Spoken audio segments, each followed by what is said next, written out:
Hey, Betsy, I want to talk to you today about the DISC. I appreciate your question about that. In fact, I just taught a class recently. I've taught the DISC for years. It's a great tool, personality assessment tool to learn about other people and learn about ourselves. How do we land with other people? How do we affect others, really? And how can we then tailor our style or our presentation to be more effective with all different types of people, right? The DISC is just a different lens of seeing things. It's a different way of seeing the world. In fact, I used to teach the Myers-Briggs, the MBTI, and I would put on the board, I would put a picture up on the wall and I'd have people stand up based on their Myers-Briggs profile style and tell me, the instructions were, tell me what you see. And it was fascinating as we're all adults and we were all real estate agents and we'd look at the same picture and have very different thoughts, very different lenses on what we saw, how we saw the picture, how we described the picture. So the DISC was originally, I think, formulated by a group called the Abelson Group. It's been around a long time, since at least the 60s. I used to teach this, and I want to give you some really good ideas on how to see each of the four styles. There's four different styles, obviously the D.I.S.C. I want to give you one word to remember each style by. A person, I'll give you a famous person, and I'm going to exaggerate, Betsy. So I'm going to kind of tell you, okay, the extremes of each one. And I don't want to offend anybody, but I do want to kind of give you an extreme version of each one so we have clarity in our mind of what they are. What are the differences? So I really want you to think about as we go through this, who are you? And then your assignment is going to be every single person you talk to, think if you can come up with who they are. What do you think they are? Without giving them a test, obviously, but just understanding how they say things and what they say. So let's start with the S, right? The S stands for the stable or safe personality type. It's the most common one. About 67% of our world leads with S. And by the way, we all have all of these in us. Everybody has D, I, S, and C. Everybody does. The key is, here's what it's supposed to do. It's supposed to measure what do you lead with in an unfamiliar situation. If you were to walk into a situation or a room full of people or a game event kind of a thing or a banquet, how do you show up initially? Now, we can all be very aggressive. We can all be very contemplative, depending on our interests and our hobbies, what we're doing. But this is supposed to be in a new, unfamiliar situation. How do you show up? So 67% of the world leads with S. The one word I'll give you to remember in S is help. S's like to help other people. Okay, so an S is someone who goes out of their way to think. They're usually a feeler. They think about other people's feelings. They think about how they're affecting other people. So the pluses of an S, people like them. They're immediately trustworthy. People confide in S's right away because they feel like there's trust there. They feel like a nurturing sense from the S, a very motherly, nurturing feel. So people love S's. That's the big plus. The negatives of an S is they can be seen as wishy-washy or unable to make a decision because they don't want to hurt other people's feelings. So if you get a group, I always tell this story, if you get a group of S's together, say, well, where do you want to go to lunch? You know, there's 5 of them sitting there like, well, where do you want to go to lunch? Well, whatever you want to do is fine with me, right? Every single person. It's like, come on, guys, make a decision. S's sometimes don't want to do that. They don't want to be confrontational and they don't want to hurt anybody's feelings. Again, they're very helpful. They sometimes, though, as a weakness, will help other people more than they help themselves. So they can neglect their own health, their own mental health, their own business because they're so busy helping everybody else. Typically, S's are teachers, nurses, doctors, massage therapists, fundraisers, real estate agents, right? People that like to help other people. They get into industries and jobs where they're helping other people out. That's very common for an S. So my famous person would be Mrs. Cunningham. So I was born in 1970. So I grew up watching Happy Days. If anybody remembers Happy Days, I'll date myself a little. But Mrs. Cunningham was a classic S. She just took care of everybody, right? Richie would come over with his friends. She made sure everybody had sodas and cookies and took care of them. If anybody needed life advice, they asked Richie's mom. She was kind of the one people went to because they trusted her and they respected her opinion. So that's a really valuable trait that S's have. The one thing that S's are going to have to work on is leading people, being authoritative and directive. Okay, leading people is not necessarily their strength. So we've got the S. Okay, so the way I do this is that's the top left. You can do this in kind of any order, but there are some specific things we need to do. So right next to the S is the I. The I stands for influencer.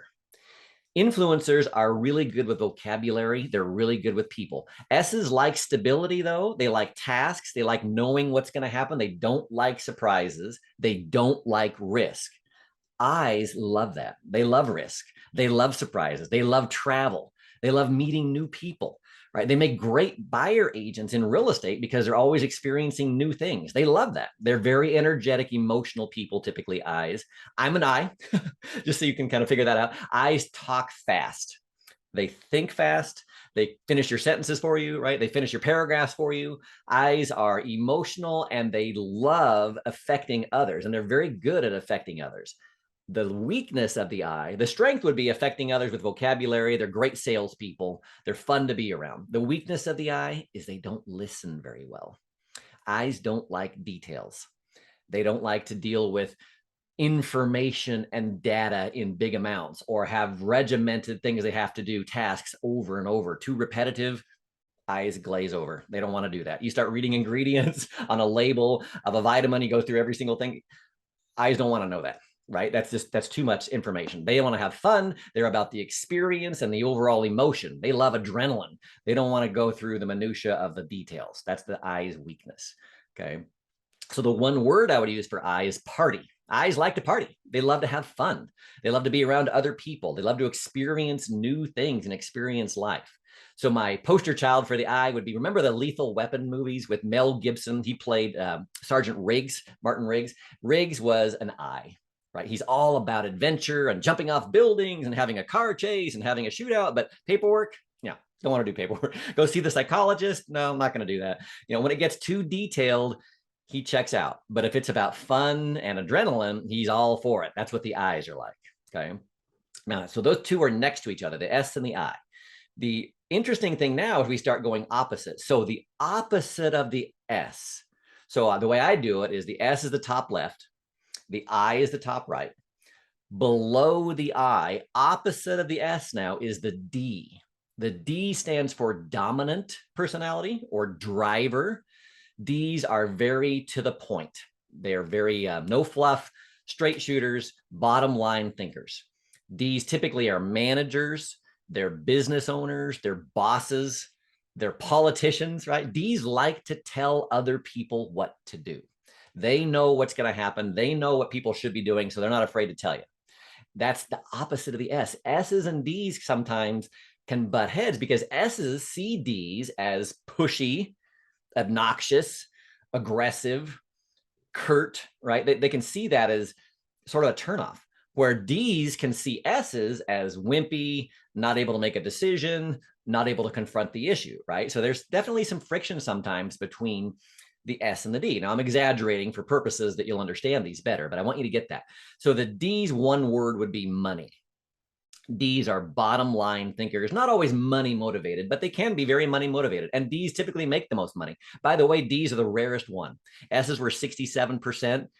I's are about 10% of the population. D's are 3% of the population. So they're pretty rare.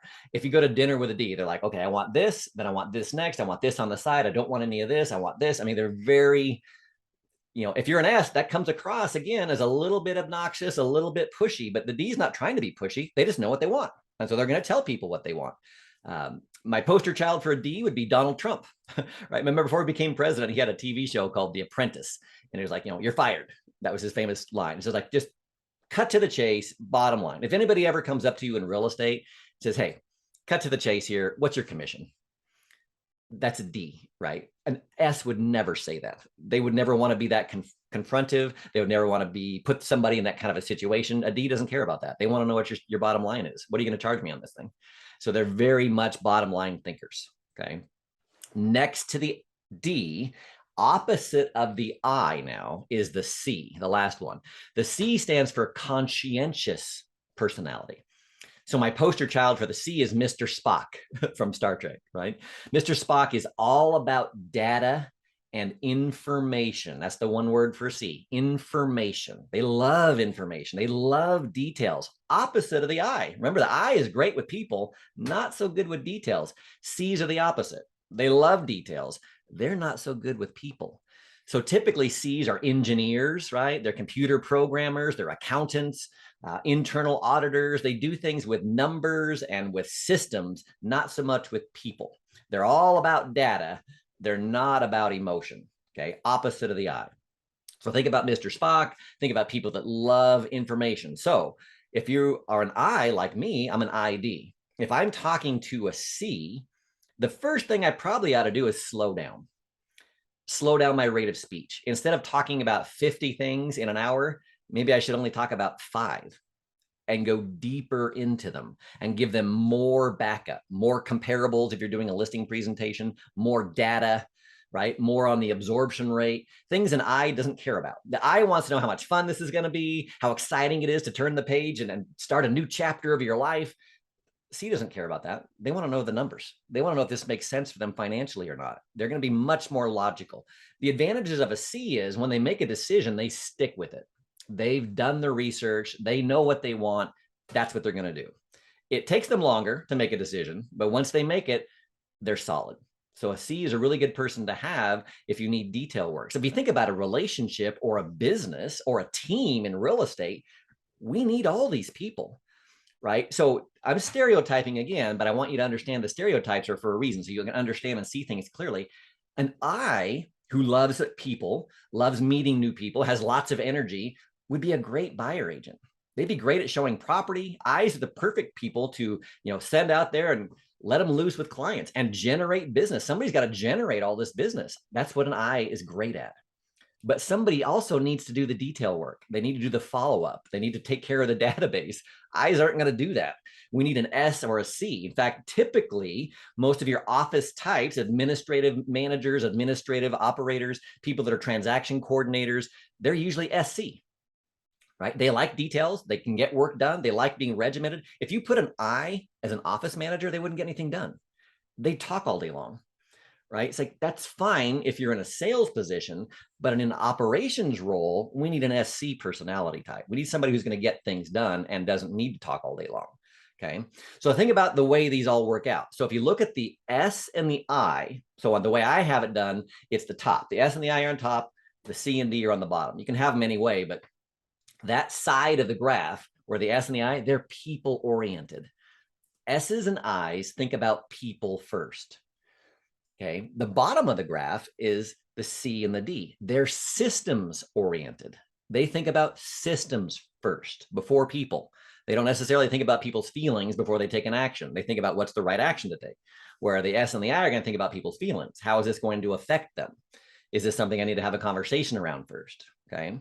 Then I do the way I do the graph, which at the top left is the S, the top right is the I, underneath the I, the bottom right is the D, and the bottom left is the C. So the left-hand side is the S and the C. They're usually more reserved, more introverted, quieter people. Not always, but usually. The right-hand side, the I and the D, are usually louder, more outgoing people, right? So you can start to feel in conversations with people what they are. If they're very effusive, if they talk a lot, you have to interrupt them to get a word in edgewise, they're probably an I, right? C's typically aren't that way. C's are going to give you very short answers, very concise, very well thought out answers. They're not going to be too talkative like the I is going to be. So just to give you, Betsy, I know you asked about, well, how do you really understand what people are? Think about a banquet. If you went to a big banquet, there's a huge room, there's tables all over the room, there's a stage and a podium. Think about each style. The S is going to go into a banquet and they're going to look for the table that has one person. And they're going to sit next to that one person because they want to be their friend, right? They feel sorry for them. They want to help people. So they want to go sit by the person who they think is lonely and be their friend. That's what an S is going to do. An I is going to go to the loudest table. Where's the energy? Where's the noise? Where's all the laughter coming from? That's going to attract an I like a moth to a flame. The energy and the noise, that's right. The I wants to be in the middle of all that, okay? The D is going to start telling people what to do. We've probably all seen this. I laugh about it because I've seen it in real life. D's going to walk in and say, you know what? I think the podium actually should be moved over here. It'd be better. Why don't we slide these tables? Can you guys go and help me get some chairs over here? They're literally going to start bossing people around. They're going to start telling people what to do. D's love that. They see a better way. D's are typically very organized. They're very systematic, and they're going to enlist other people to help them do what they think is right. And then at the banquet, the C's, They don't even go. C's don't like to go to banquets. If they do go, they're in the hall, they're outside. They don't want to be in that noise and that conversation, or they're sitting there very quiet, right? I think we can kind of see this, and we all know people of each one of these categories. We could probably all very clearly see somebody that fits each one. I used to laugh and say, well, if they're kind of quiet and you're not sure if they're an S or a C, give them a hug. Right? See what happens if you give them a hug, because S's are professional huggers. They love that. And C's are the anti-huggers, the anti-handshakers. They kind of melt away. I'm sure you can imagine how that's like. You've had that experience in your life. So thinking about these styles and understanding these are different lenses of how we see the world, it's really important to understand, okay, I need to land with people. If we've ever missed people, ever done a listing presentation, we thought it went really well, they liked me and I really liked them, thought everything was great, and they didn't use me. It could be because they had, a friend or family member who was a realtor, or it could be we just missed them. We missed connecting with their personality. And the way I like to put this is if I went to Spain and talked to people and I don't speak Spanish, I would rather that those people talk to me in broken English than fluent Spanish, right? At least I could probably figure out what they're trying to say if they attempted to speak to me in broken English. That's how this works. We kind of know, even almost subconsciously, when we're talking to somebody, if they're like us or not. But we also can tell if they're making an effort to speak our language. If I slow down, give a lot more detail, pause a lot longer, listen, and wait for their responses, C's are going to appreciate that. They don't want me just running them over constantly, right? But another I, if I slow down too much, I'm going to lose them. They're going to glaze over. So I need to stay excited. I need to stay enthusiastic, have my energy up, talk fast to another I, right? You can stay in your element with people like you. So one thing that's an indicator is what do they do for a living? Right? I mentioned some jobs that different categories have, but sometimes that's not an indicator. It's not a good indicator all the time, because sometimes a C, let's say they're a computer programmer and they write code and they're really good at it. So eventually they get promoted to a manager position. Well, a manager job is a D job, not a C job. So what happens is that C, they're really good at computer programming. Now they're in charge of other people. They're probably really stressed. There are people out in the world that are not in the right job for their personality style, and it stresses them out, but they're making more money. They have more responsibility, right? But they can be out of position. They'd rather be a computer programmer because that's what they're really good at, and that's what their personality is suited for. But it can be an indicator. What you do for a living is an indicator. My favorite question when I used to take clients out of my car and go show property is, what do you like to do in your free time? If I was talking to a couple, what do you guys like to do in your free time? Listen to what they say, number one, and listen to how they say it. If they talk constantly and they go off on tangents for 5 minutes or 10 minutes, they're probably an I. If they give you very quick, short, concise answers and it's hard to keep, you have to keep drawing things out of them, they're probably an S or a C, right? But start thinking about that. Just think, if you can understand what they are, you have a much better chance of attempting to speak to them the way they want to be spoken to. And that's going to be much more effective when it comes to getting people to trust us and to use us for business.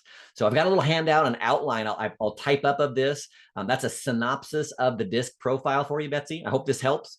And it's really a valuable skill. Think about every time you're on the phone with somebody or every time you're with new clients, I want you thinking, what is this person?